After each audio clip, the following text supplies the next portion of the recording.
Hi students, हमने previous class में magnetic forces on A charge particle के बारे में पढ़ा था।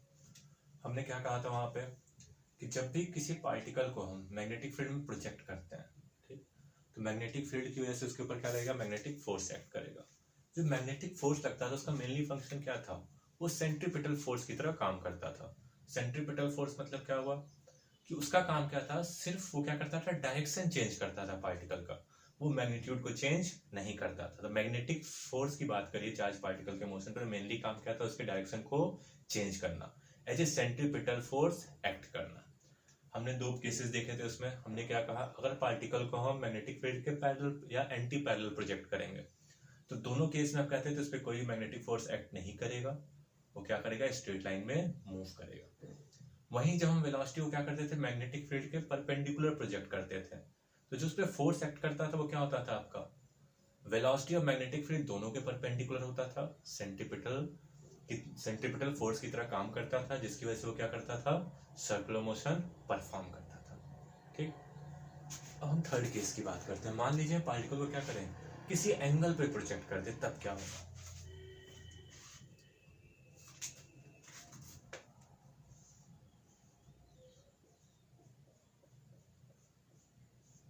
Case 3, when particle is projected at an angle with magnetic field.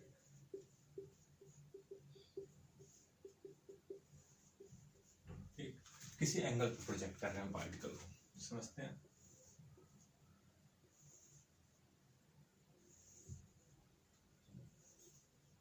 हमारी मैग्नेटिक फील्ड इस डायरेक्शन में पी, एक्स एक्सिस मान लेते हैं इसको, इधर वाई एक्सिस। ठीक, v वेलोसिटी से किसी चार्ज पार्टिकल क्यू को हमने प्रोजेक्ट किया eight an angle theta.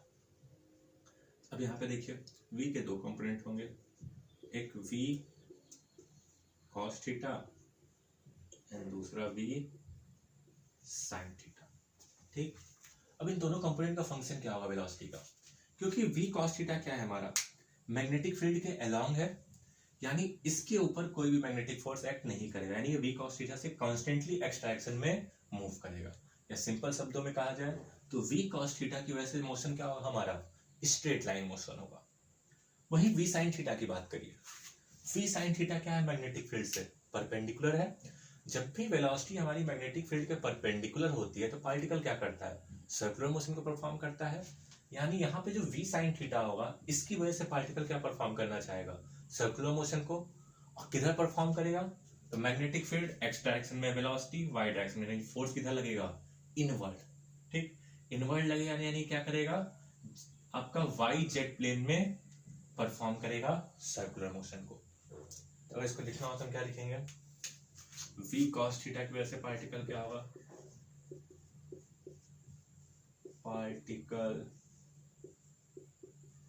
will move in straight line without acceleration। और वहीं v sin थीटा क्या होगा, क्योंकि ये परपेंडिकुलर टू मैग्नेटिक फील्ड है, पार्टिकल विल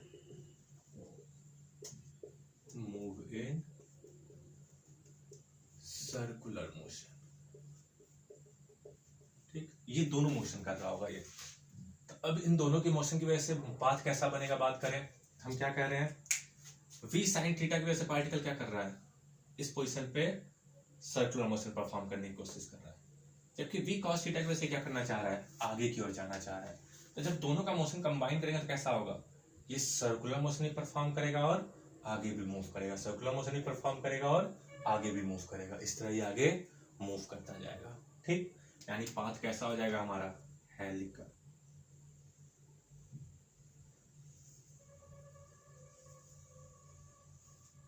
ठीक, तो पाथ विल बी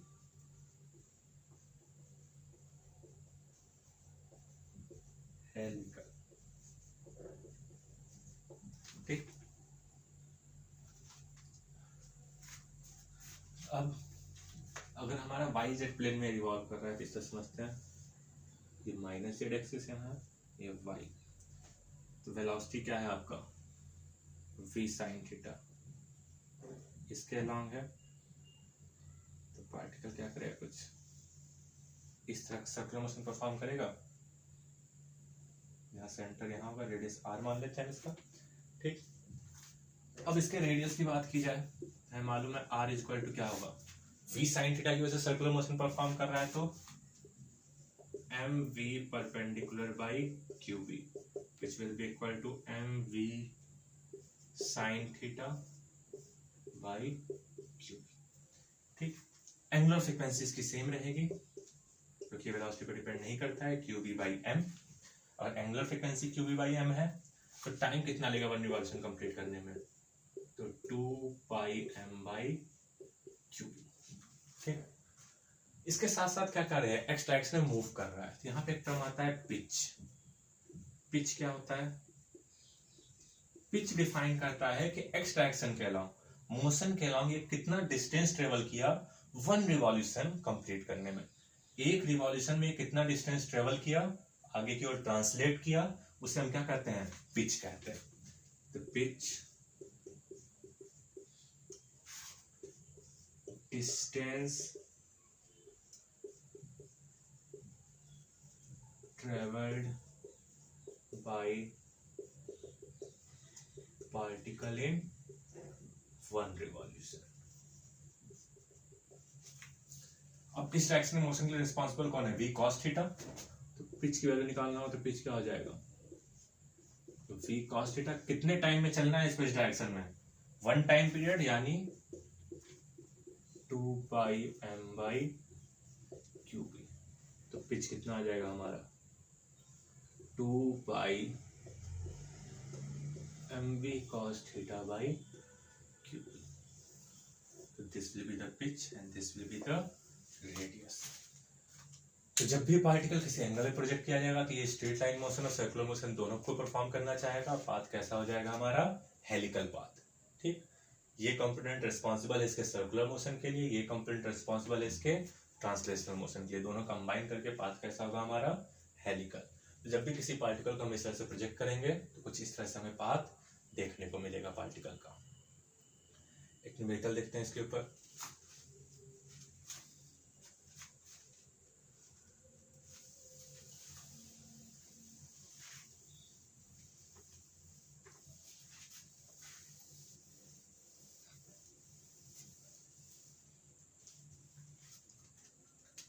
मान लीजिए इस क्वेश्चन में कह रहा है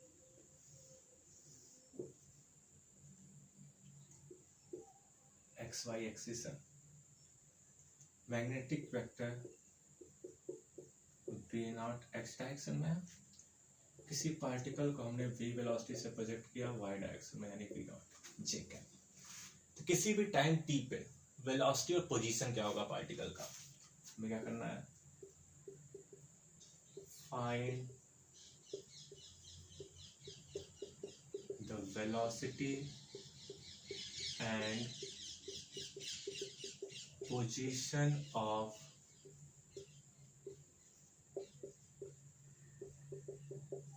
charged particle as function of t। ठीक, देखते हैं। अब सबसे पहले ये किस आपका किस प्लेन में सर्कुलर मोशन परफॉर्म कर रहा है वही हमें फाइंड करना है। हमने देखा वेलोसिटी वेक्टर एक्स डायरेक्शन में, वेलोसिटी अपवर्ड यानी फोर्स किधर लग रहा है, इनवर्ड, तो माइनस जेड के अलॉन्ग मूव करेगा, वाई एक्सिस को टेंजेंट मानते हुए क्या करेगा, रिवॉल्व करेगा। तो अगर इसको हम ड्रॉ करें, माइनस जेड ये वाई में क्या कहा, वाई एक्सिस को टेंजेंट मानते हुए क्या कर रहा होगा, कुछ इस तरह से रिवॉल्व कर रहा होगा सर्कुलर मोशन। इस गिवन पर ये मान लिया हमारा सेंटर है, this will be the R. ठीक, हम मान लेते हैं इस इंस्टेंट पे एंगल क्या है, थीटा, तो वेलोसिटी कुछ इधर होगा, ये एंगल थीटा तो ये भी थीटा होगा, यानी ये एंगल कितना हो जाएगा थीटा। तो इस तरह कितना आएगा हमारा v cos थीटा, इस डायरेक्शन में v sin थीटा। ठीक, तो वेलोसिटी वेक्टर को रिप्रेजेंट करना हो तो हम क्या कहेंगे, velocity vector will be given as v cos theta j cap और माइनस जेड एक्सिस के अलावा v sin थीटा, यानी minus v sin theta k cap. ठीक, v नॉट मैग्नीट्यूड है, इसको v नॉट रख लेते हैं क्योंकि वेलोसिटी का मैग्नीट्यूड तो चेंज करेगा नहीं। अब यहाँ थीटा की वैल्यू क्यों भी हमें ये फाइंड करना है। अब इस केस में हम देखते हैं रेडियस कितना होगा, mv by Q B, charge q and mass m मान लेते हैं पार्टिकल का। एंगुलर फ्रीक्वेंसी कितनी होगी इसकी, क्यू बी बाई एम। ठीक, omega Q B by M. Theta angle इसने मूव किया टाइम t में, तो थीटा की वैल्यू कितनी हो जाएगी, तो theta will be equal to omega T which will be equal to Q B T by M. यानी टी टाइम में थीटा एंगल मूव करा तो इसकी वैल्यू कितनी हो जाएगी, Q B T by M. Value यहाँ पे पुट कर दिए तो वेलोसिटी वेक्टर कितना मिल जाएगा हमारा, v naught cos Q B naught T, क्योंकि मैग्नेटिक फील्ड बी नॉट है, by M J cap minus v naught sine Q B naught T by M K. तो this will be the velocity vector at any time t। Position vector की बात करते हैं, ये इस समय r है तो y डायरेक्शन में कितना मूव किया होगा, ये एंगल थीटा है तो this will be the r sine theta. अगर इसके इस कंपोनेंट की बात की जाए तो this distance will be r cos theta. ये डिस्टेंस कितना ट्रेवल किया जेड एक्सिस में, ये डिस्टेंस पूरा डिस्टेंस r है, ये r cos थीटा, यानी ये वाला डिस्टेंस क्या होगा r minus r cos theta. तब पोजीशन वेक्टर हम लिखना चाहें तो कैसे लिखा जाएगा, तो position vector will be given as y axis के अलावा कितना मूव किया, ये r sin theta, r sin theta j cap minus Z axis के अलावा r minus r cos theta. ठीक, r की वैल्यू हमें मालूम है, पुट कर देंगे, हमें क्या मिलेगा, position vector will be equal to r common ले लिया, m v naught by Q B naught times sine of Q B naught T by M J cap minus 1 minus cos Q B naught T by M के cap. This will be the position vector with respect to time t। इस तरह हम particles का velocity vector और position vector लिख सकते हैं किसी भी टाइम t पर। ठीक, तो ये मोशन ऑफ चार्ज पार्टिकल हो गया मैग्नेटिक फील्ड में। अगर इसी चार्ज पार्टिकल को मान लीजिए हम इलेक्ट्रिक फील्ड और मैग्नेटिक फील्ड दोनों में रखते हैं, तब इसका मोशन कैसे होगा, इसको स्टडी हम कैसे करेंगे, वही हमारा नेक्स्ट पॉइंट है, नेक्स्ट टॉपिक देखते हैं उसे।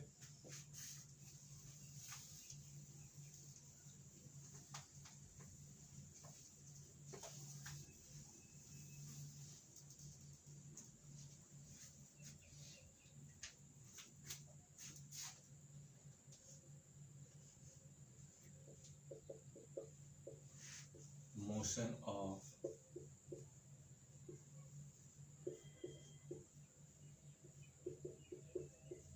charge particle in uniform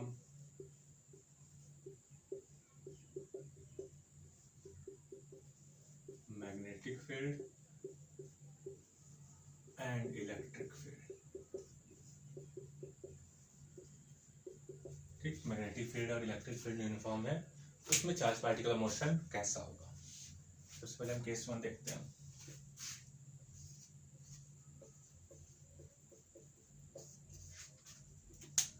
हम कहें कि electric field and magnetic field vector क्या है एक दूसरे के पैरेलल है फर्स्ट केस में, electric field vector is parallel to magnetic field vector and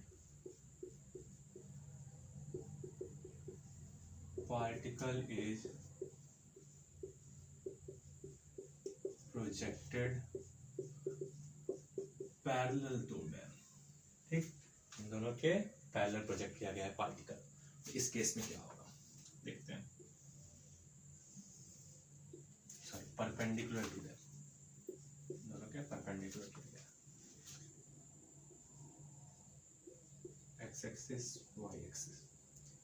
हमसे कहा जाए इस डायरेक्शन में मैग्नेटिक फील्ड है B is equal to B naught J cap, electric field है suppose E naught J cap, particle को हमने V नॉट वेलोसिटी से आई डायरेक्शन में प्रोजेक्ट किया।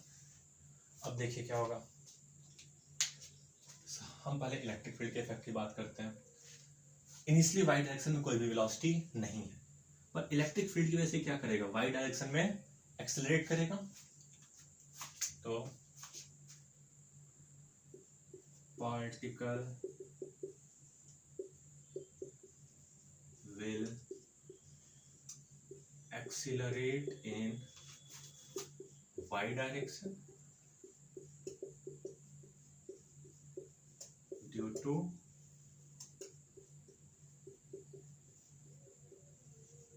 Electric field. तो y डायरेक्शन में एक्सेलरेशन कितना होगा, फोर्स कितना लग रहा होगा, q into E not, particle q है, मास इसका m मान लेते हैं। एक्सेलरेशन कितना हो जाएगा पार्टिकल का, acceleration will be equal to q e naught by m। अगर एक्सेलरेशन ये है y डायरेक्शन में तो वेलोसिटी कितना हो जाएगा, तो vy will be equal to uy plus ayt, पर हमें मालूम है क्योंकि इनिशियल वेलोसिटी y डायरेक्शन में 0 है, तो vy विल इक्वल कितना हो जाएगा, q e not m into t। ठीक, ये y डायरेक्शन की वेलोसिटी हो गई हमारी। मैग्नेटिक फील्ड की वजह से बात करिए। Magnetic field upward, velocity x axis के नाम, तो फोर्स किधर लगेगा, आउटवर्ड, यानी ये एक्स जेड एक्सिस में क्या करेगा, सर्कुलर मोशन परफॉर्म करेगा। तो क्या करेगा, particle will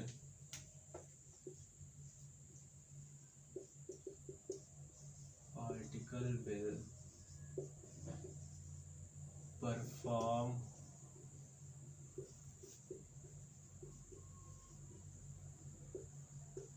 circular motion in xz plane।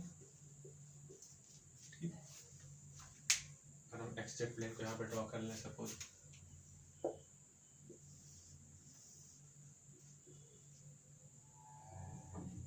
Particle क्या करेगा, जिस तरह से सर्कुलर मोशन परफॉर्म कर रहा हो, ऑफ रेडियस r, सपोज इसमें थीटा एंगल है, वेलोसिटी v है, तो ये थीटा, तो ये भी क्या होगा हमारा थीटा, यानी इधर कितना आएगा हमारा v cos थीटा, और इस डायरेक्शन में v sin थीटा। तो वेलोसिटी वेक्टर लिख सकते हैं हम, या फिर x डायरेक्शन की वेलोसिटी कितनी हो जाएगी, तो vx will be equal to v cos theta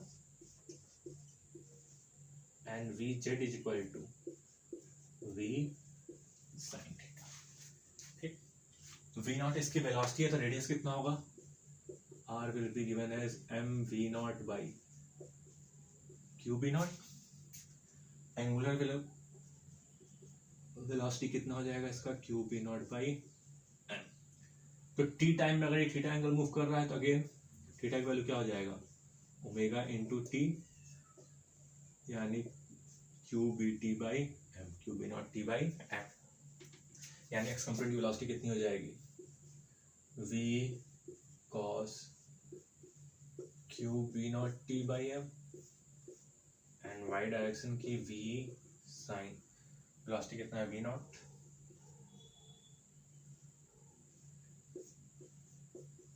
qb naught t by m। ठीक, यानी वेलोसिटी वेक्टर को लिखना हो तो कैसे लिख देंगे, velocity vector is equal to x component यानी v naught cos qb naught t by m i cap plus y direction का q E naught T by M J cap plus z direction का v naught sine Q B naught T by M के cap. ये हमारी velocity vector हो जाएगा। इसका magnitude लिखना चाहे तो भी लिख सकते हैं। कितना हो जाएगा, v will be equal to root over this square plus this square plus this square, इन दोनों को ऐड करेंगे तो ये वी नॉट का स्क्वायर बन जाएगा plus q square e naught square t square by m. तो this will be the velocity. तो पार्टिकल के वेलोसिटी को किसी भी टाइम टी पे हम इस तरह से रिप्रेजेंट कर सकते हैं। वहीं पोजीशन की बात की जाए, पोजीशन को कैसे रिप्रेजेंट करेंगे, तो पोजीशन के लिए देखते हैं यहां पे अगर ये r डिस्टेंस है तो x डायरेक्शन में एक्चुअली कितना डिस्टेंस मूव किया, r साइन थीटा। और वहीं z डायरेक्शन की बात करिए तो ये डिस्टेंस क्या होगा, r cos थीटा, यानी z में कितना मूव किया है ये r minus r cos theta. अगर हम इसको रिप्रेजेंट करना चाहें पोजीशन वेक्टर को, हम क्या कहेंगे, एक्स कंपोनेंट कितना है हमारा r साइन थीटा, z है r minus r cos theta. जहां थीटा की वैल्यू मालूम है, r की वैल्यू भी हमें मालूम है, कितना हो जाएगा r sine Q B naught T by M r cos Q B naught T by M. Y axis की बात करिए, again s is equal to U Y T plus half A Y T square. U Y तो zero है तो y equal to कितना हो जाएगा, half A Y, यानी Q A naught by M into T square. Position vector हमें मिल गया। r इज इक्वल टू कितना हो जाएगा, r sine of Q B naught T by M I cap plus Q A naught T square by 2m J cap plus r cos Q B naught T by M के cap. तो इस तरह हम position vector और इसको represent कर सकते हैं। अब दूसरी चीज देखिए, एक चीज और, पाथ कैसा होगा पार्टिकल का, मोशन कैसा होगा। तो हमने velocity vector position vector represent कर दिया।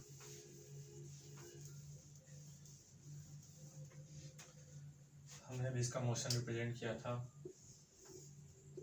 x और z प्लेन में, कुछ इस तरह सर्कुलर मोशन था। अब ये सर्कुलर मोशन तो इसका फिक्स है, सर्कुलर मोशन ये एक्स जेड प्लेन में कर रहा है, लेकिन साथ ही साथ देखिए ये वाई डायरेक्शन में क्या है, एक्सेलरेटेड है। तो इससे क्या फर्क पड़ेगा।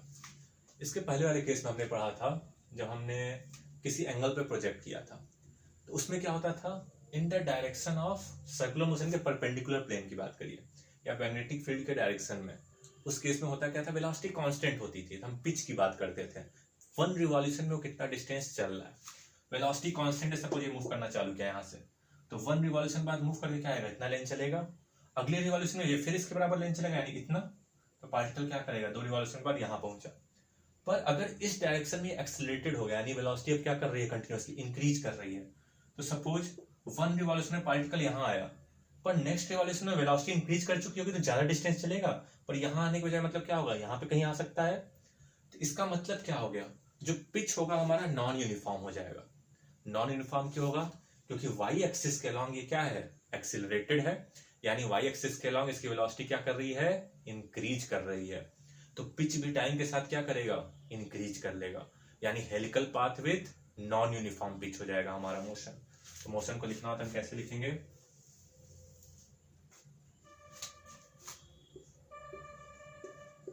Motion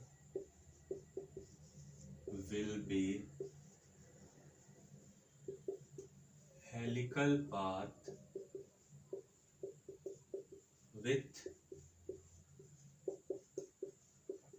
non-uniform pitch। समझ में आया।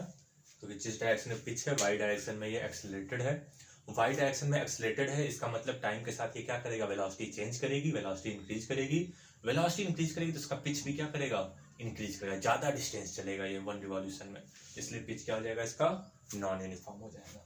ठीक, तो हमारा फर्स्ट केस हो गया। केस 2 की बात करते हैं। सिमिलरली इसमें हमने क्या कहा था, ई और बी को पैरेलल रखा था, हम क्या कहेंगे, ई और बी तो परपेंडिकुलर है ही, साथ में पार्टिकल को भी हम परपेंडिकुलर प्रोजेक्ट कर रहे हैं। इस केस में क्या होगा देखते हैं।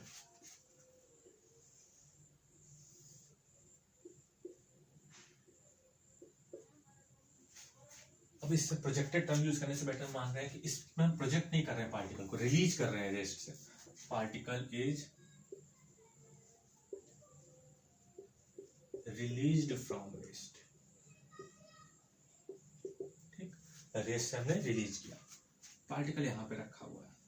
ठीक, इसका चार्ज Q है, मास m है, मैग्नेटिक फील्ड इनसाइड में है, B not magnitude, electric field इधर एक्ट कर रहा है, E = E naught I cap. ठीक, वेलोसिटी इसका फिलहाल कुछ नहीं है।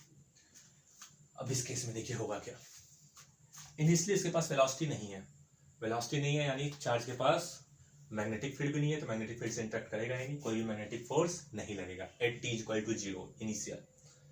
लेकिन जैसे ही इलेक्ट्रिक फील्ड की वजह से एक्सेलरेट करेगा, एक्सेलरेट करते ही इसके पास क्या आ जाएगी, वेलोसिटी आ जाएगी, वेलोसिटी आ जाएगी यानी ये क्या करेगा, मैग्नेटिक फील्ड से भी इंटरेक्ट करने लगेगा, जैसे ही वेलोसिटी आएगी मैग्नेटिक फील्ड एक्ट करने लगेगा।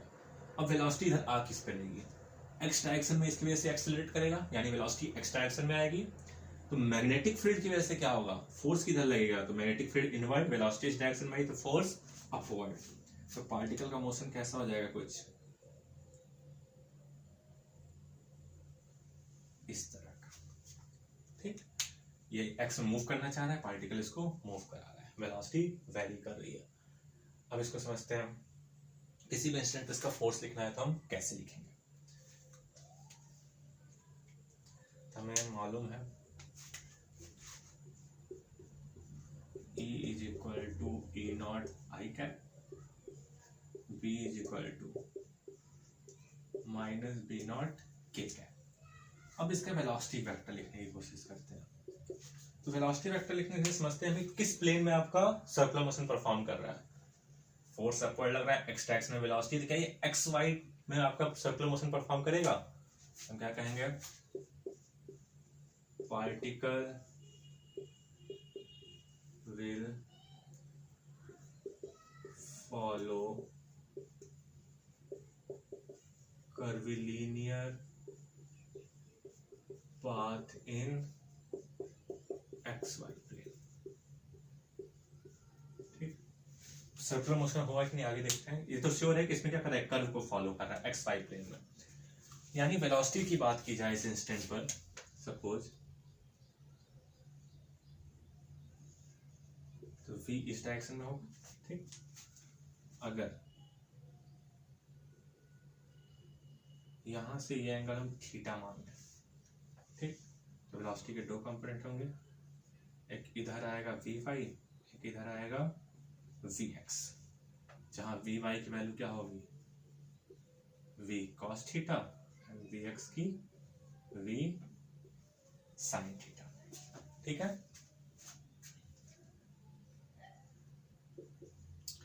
रेडियस r, ये थीटा, इसको हम थीटा मानते हैं, इसको। ठीक, ये क्या हो जाएगा, ये वाला कंपोनेंट v cos थीटा और ये कंपोनेंट v sin थीटा। अब यहाँ के बेसिस पे हम क्या कहेंगे, इस v के दो कंपोनेंट होंगे, vx i cap plus vy j cap. x और y की वैल्यू भी हम बाद में पुट कर लेंगे। तो ये हमें मिल गया। अब इतनी चीजें मिल गई तो हमें किसी भी इंस्टेंट पे इसके ऊपर फोर्स लिखना है, तो फोर्स कैसे लिखा जाएगा, तो हमें मालूम है by Lorentz force equation, F will be given as Q naught times E plus v cross b, ये होता है हमें e v b तीनों की वैल्यू मालूम है, रख देते हैं इसमें। हमें क्या मिलेगा, force is equal to Q naught times e की वैल्यू हमारी e naught I cap plus V X I cap plus V Y J cap cross product of minus B naught K cap. Cross product करते हैं तो हमें क्या मिल जाएगा, F will be equal to Q times E naught I cap, I cross K यानी क्या हो जाएगा, I cross K will be minus J cap, minus minus क्या बन जाएगा प्लस, तो plus Q into we x B naught J cap. ठीक, J cross K यानी I minus Q V Y B naught into I cap, यानी force कितना आ जाएगा हमारा, Q times E naught minus V Y B naught Y component of velocity plus एक इधर है आई कैप में Q times we x B naught जी। तो ये हमारा फोर्स हो जाएगा, जिसका ये वाला पार्ट क्या है एक्स कंपोनेंट, ये वाला पार्ट वाई कंपोनेंट। अगर आपको ये नहीं समझ में आ रहा है ऐसे फोर्स इक्वेशन से कैसे हम क्या किए हैं, तो अब दूसरा तरीका भी है इसी एक्सप्रेशन को पाने का, वो क्या है देखते हैं। इसी फिगर को हम ऐसे ड्रॉ करते हैं फिर से थोड़ा, ठीक, हम इस इंस्टेंट पे बात करते हैं। जब वेलोसिटी कुछ ऐसे लग रहा है, एंगल क्या है हमारा थीटा। अब देखिए मैग्नेटिक फोर्स हमें मालूम है हमेशा किधर लगेगा, टुवर्ड सेंटर, यानी इस डायरेक्शन में Q will be. Electrostatic force x direction के अलावा लगेगा, यानी क्यू इंटू ई। ठीक, ये एंगल क्या थीटा, तो क्यू वी बी का एक कंपोनेंट इधर आएगा, कितना आएगा ये Q V B sine theta, vertical component कितना आएगा Q V B cos theta. जहां वी कॉस थीटा क्या है एक्स कंपोनेंट है, तो हम इसको क्या लिख सकते हैं Q times we X into B, और वी साइन थीटा क्या है वाई कंपोनेंट है, तो हम इसको क्या लिख सकते हैं Q times V Y into B. अब यहां से एक्स डायरेक्शन में फोर्स लिखना हो तो हम क्या लिखेंगे, एक्स कंपोनेंट ऑफ फोर्स, तो क्यू ई माइनस दिस, यानी Q times E naught minus V by B naught, और एफ वाई कितना हो जाएगा Q times we X into B naught. ठीक, तो यही आया है जो हमारे सिक्स एक्सप्रेशन से आया था। तो चाहे आप इसको कंपोनेंट फॉर्म से लिख लीजिए, चाहे लॉरेंज इक्वेशन। हमें यहाँ से क्या पता चल गया कि एक्स कंपोनेंट में ये फोर्स लग रहा है, वाई कंपोनेंट में ये फोर्स लग रहा है। ठीक, इस रिजल्ट को हम आगे यूज करेंगे, देखते हैं।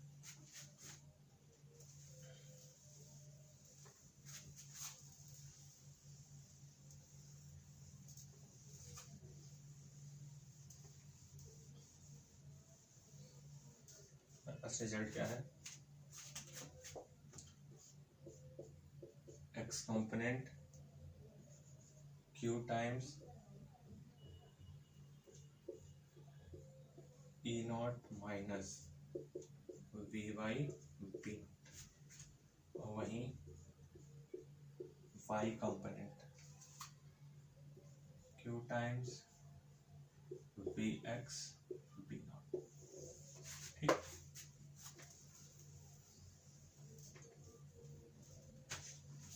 अब यहां से देखिए एक्सेलरेशन पार्टिकल का लिखना हो एक्स वाई डायरेक्शन में कैसे लिखेंगे हम, acceleration X direction will be equal to Q by M times E naught minus Y component of velocity times B naught, और वहीं Y component of acceleration Q times X component of velocity into B naught. Acceleration को हम क्या लिख सकते हैं, dv by dt, X component है तो x, y कंपोनेंट है तो y। ठीक, अब इस इक्वेशन को हम अगेन डिफरेंशिएट करते हैं t के एस्पेक्ट में, तो d2 vx by dt square कितना आ जाएगा, ई नॉट कॉन्स्टेंट है, ये वाला टर्म क्या हो जाएगा 0, इसको डिफरेंशिएट करेंगे तो minus q times B naught by M into D times V Y by D T. D we Y by D T की वैल्यू यहाँ पे हम पुट करेंगे तो हमें क्या मिल जाएगा, डी टू एक्सप्रेशन निकाला है तो डिवाइडेड बाई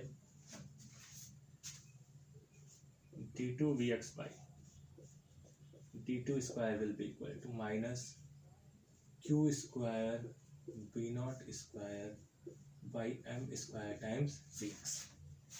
ये इक्वेशन क्या है आपका, एसएचएम का कैरेक्टरिस्टिक इक्वेशन है, कैरेक्टरिस्टिक इक्वेशन ऑफ एसएचएम। ठीक, यानी यहां से ओमेगा की वैल्यू कितनी मिल जाएगी हमें, ये ओमेगा स्क्वायर हो जाएगा, यानी Q B naught by M. Omega की वैल्यू क्या है, ये एसएचएम का इक्वेशन, यानी वीएक्स का इक्वेशन क्या लिख सकते हैं, तो VX is equal to A times sine omega T plus five. ठीक, एसएचएम का ये कैरेक्टरिस्टिक इक्वेशन होता है। अब t इज इक्वल टू 0 पे हमें मालूम है, t इज इक्वल टू 0 पे पार्टिकल ओरिजिन से चालू किया था और रेस्ट पर था, यानी वेलोसिटी क्या थी हमारी 0। जब ये कंडीशन यहाँ पे पुट करेंगे तो हमें क्या मिल जाएगा, five will be equal to 0, यानी vx क्या बन जाएगा, a साइन ओमेगा टी। ठीक, इस इक्वेशन को अगेन डिफरेंशिएट करते हैं तो हमें क्या मिलेगा, dvx by dt is equal to a omega cos omega T. ठीक, जहां dvx बाई dt की वैल्यू ये होती है, तो हमने पहले ही कहा था कि t इज इक्वल टू 0 पे वेलोसिटी 0 है, मैग्नेटिक फोर्स एक्ट करेगा नहीं, मैग्नेटिक फोर्स एक्ट नहीं करेगा, यानी ये वाला टर्म क्या होगा 0 at t is equal to 0 पे। तो at t is equal to 0 पे एक्सेलरेशन की वैल्यू होगी कितनी, q e naught by m, क्योंकि सिर्फ इलेक्ट्रोस्टैटिक फोर्स लग रहा है। हम क्या कहेंगे, at t is equal to 0 ax will be equal to q e naught by m। तो t 0 रखे हैं तो cos 0 1 बन गया, dvx बाई dt की वैल्यू यहाँ पुट कर देते हैं तो हमें क्या मिलेगा, q e naught by m will be equal to a, omega की वैल्यू हमें मालूम है q b naught by m, यानी a की वैल्यू कितनी आ गई हमारे पास, a will becomes e naught by b। ठीक, एम्पलीट्यूड मिल गया हमें, यानी वेलोसिटी का इक्वेशन क्या लिखा जा सकता है, हम कहेंगे vx will be equal to e naught by b naught sine omega T, यानी q b naught t by m। अब हमें x कंपोनेंट मिल गया, हमें क्या फाइंड करना है, y component of velocity find करते हैं।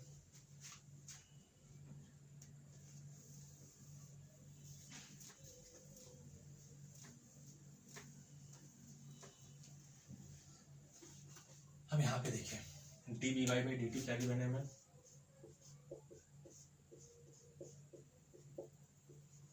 Q B naught by M into we x. V x की वैल्यू आ गई, यहाँ पे रख देते हैं, हमें क्या मिलेगा, क्यू टाइम्स बी नॉट से बी नॉट कैंसिल आउट हो जाएगा, यानी e naught by M sine of Q B naught T by M. Rearrange करेंगे तो हमें क्या मिल जाएगा, D we Y be equal to Q E naught by M sign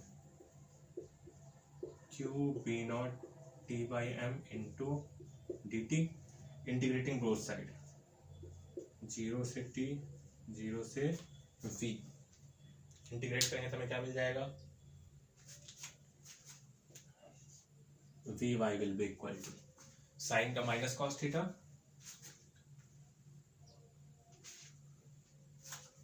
तो minus times Q E naught by M, T के coefficient से divide करेंगे यानी Q B naught by M cos of Q B naught T by M.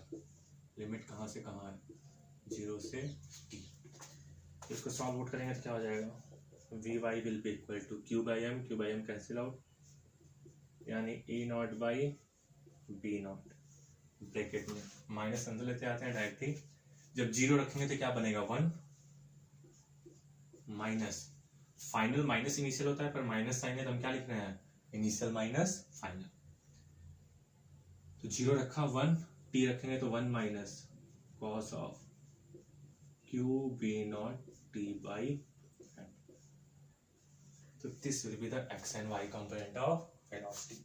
अगर velocity vector का आपको लिखना है तो आप कैसे लिख सकते हैं, velocity vector will be given as X component यानी ए नॉट बाई बी नॉट। दोनों में कॉमन ले लेते हैं,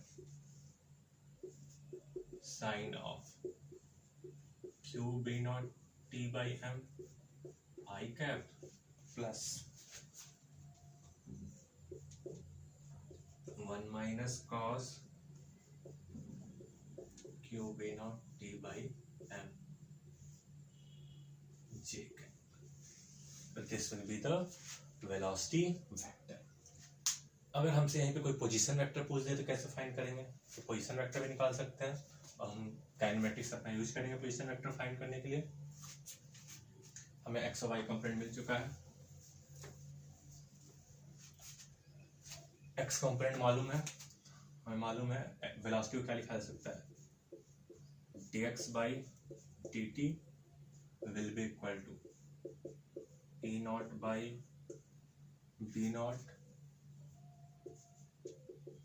sine of q b naught t by m। Integrate करेंगे x की वैल्यू कितनी आ जाएगी, 0 से t के लिए जब रखेंगे तो e naught by b naught q b naught by m sine का minus cos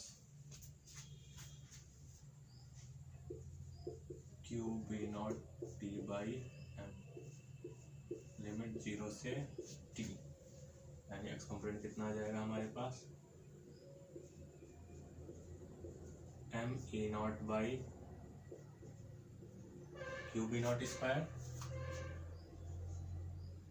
1 minus cos of Q B naught T by M. ठीक, सिमिलरली वाई कंपोनेंट के लिए इसको हम डिफरेंशिएट कर लेंगे। डिफरेंशिएट करने पे क्या आ जाएगा हमारा, ये कांस्टेंट टर्म है, इसका डिफरेंशिएशन क्या आ जाएगा 0। इंटीग्रेशन, इसका इंटीग्रेशन करेंगे तो कॉस का क्या हो जाता है sine of Q B naught T by M 0 से टी। जब टी रखेंगे तो ये साइन ही रहेगा, तो आंसर कितना आ जाएगा यहाँ से, y component will be given as m e naught q b naught square sin of q b naught t by m। इसको सॉल्व आउट करके आप देख लीजिएगा। अब पार्टिकल के मोशन की बात करते हैं। तो पार्टिकल कर क्या रहा है, एसएचएम भी परफॉर्म कर रहा है और एक्स डायरेक्शन में क्या कर रहा है, एक्सीलरेट भी कर रहा है, एक्स डायरेक्शन में मूव भी कर रहा है कंटिन्यूअसली। तो इलेक्ट्रिक फील्ड की वजह से एक्सीलरेट भी करेगा, इसका मोशन जो हमें देखने को मिलेगा कैसा हो जाएगा, मोशन ऑफ द पार्टिकल की बात करते हैं।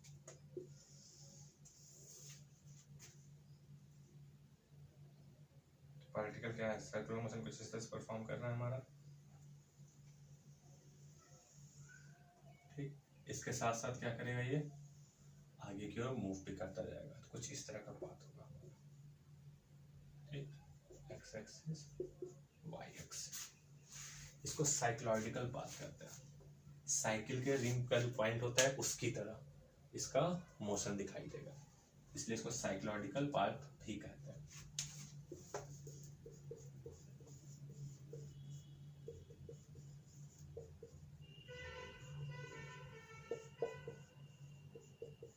Path of a point on ring of a. ठीक, SHM भी परफॉर्म करता है एक्स डायरेक्शन में और वाई के अलाउंग मूव भी कर रहा है। एक्स डायरेक्शन में आया था SHM का हमारा इक्वेशन, तो एक्स के अलाउंग इसका क्या हो रहा है, SHM भी हो रहा है, बार बार अपने मोशन को रिपीट भी कर रहा है और वाई के अलाउंग मूव ऑन भी कर रहा है।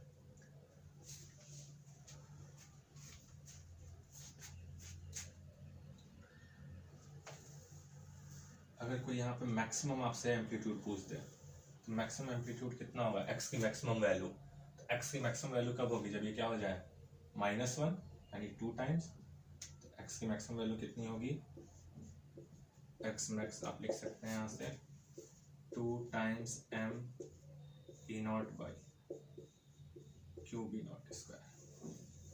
मैक्सिमम ये जाएगा, समझ में आया कैसे, मैक्सिमम मतलब एक्स का मैक्सिमम कब होगा, जब ये -1 हो जाए, हमने डायरेक्ट -1 रखा, ये वैल्यू हमें मिल गई।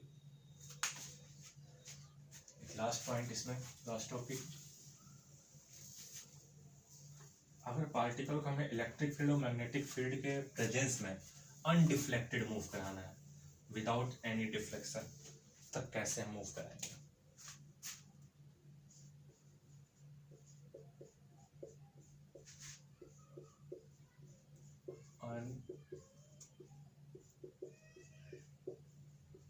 Undeflected motion of particle.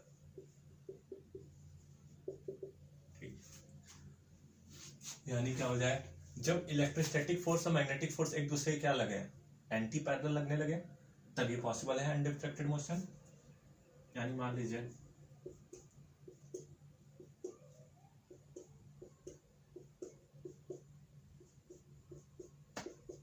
Magnetic field, हमने v वेलोसिटी से एक पार्टिकल को प्रोजेक्ट किया, तो मैग्नेटिक फील्ड इनवर्ड वेलोसिटी है, फोर्स किधर लगेगा, मैग्नेटिक फोर्स इस पार्टिकल पे अपवर्ड लगेगा मैग्नेटिक फोर्स।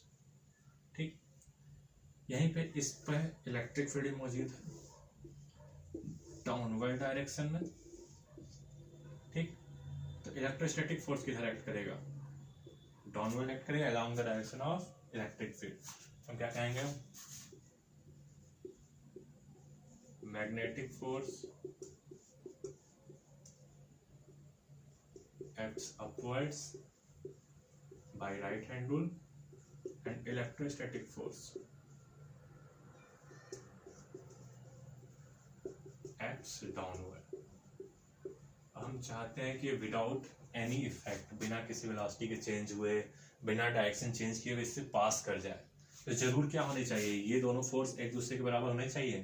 तो for undeflected motion Fm should be equal to Fe, जहां Fm की वैल्यू कितनी होगी, Q into V into B। Electrostatic force कितना होगा हमारा, Q इंटू E, यानी वेलोसिटी की वैल्यू E बाई B के रेशियो के बराबर हो। इलेक्ट्रिक फील्ड और मैग्नेटिक फील्ड हमें मालूम है और हम इस वेलोसिटी से प्रोजेक्ट करें इसमें, जबकि ये दोनों क्या हो, मैग्नेटिक फील्ड और इलेक्ट्रिक फील्ड एक दूसरे के परपेंडिकुलर हो, तो इस वेलोसिटी से हम इसको परपेंडिकुलरली प्रोजेक्ट करेंगे, तो पार्टिकल क्या करेगा, अनडिफ्लेक्टेड मूव करेगा। तो अनडिफ्लेक्टेड मूव कराने के लिए कंडीशन होती है पार्टिकल की, जिसको हम आगे कुछ एप्लीकेशंस में यूज करते हैं, जैसे mass selector, velocity selector, mass spectrometer etc। ठीक, मास स्पेक्ट्रोमीटर और वेलोसिटी स्पेक्ट्रम में अभी आगे पढ़ना है, तो उसमें हम इस कॉन्सेप्ट का यूज करते हैं। ठीक, तो अनडिफ्लेक्टेड पार्टिकल को मूव कराने के लिए हम इस तरीके से यूज करते हैं। तो आज की क्लास में इतना ही, इसको अच्छे से आप देख लीजिए, कहीं आपको डाउट है तो आप कमेंट में पूछ सकते हैं।